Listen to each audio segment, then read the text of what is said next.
এইটা আমার পিসির ছেলে, আপু দাদা।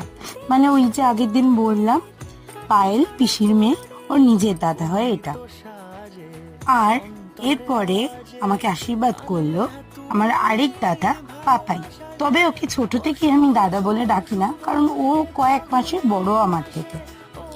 ওই বলতে পারো পিঠোপিঠি আমরা। এরপর এই যে এইটা হলো আমার ছোট্ট ভাই সানি, আমার বিয়ের বড় কর্তা মশাই বলতে পারো। দাঁড়িয়ে থেকে কিন্তু দিদির বিয়েটা দিয়েছে। আর আমার আদরের ছোট্ট বোন বনি, পাগলি বুড়ি একেবারে। আমার মা ওই দিন কান্না করছিল, আমিও শেষে নিজেকে আর আটকাতে পারলাম না। এই দিনটা বোধহয় মেয়ের মায়ের কাছে কান্নারই হয়। তবে চলো আজকে একটুখানি থাক, টাটা।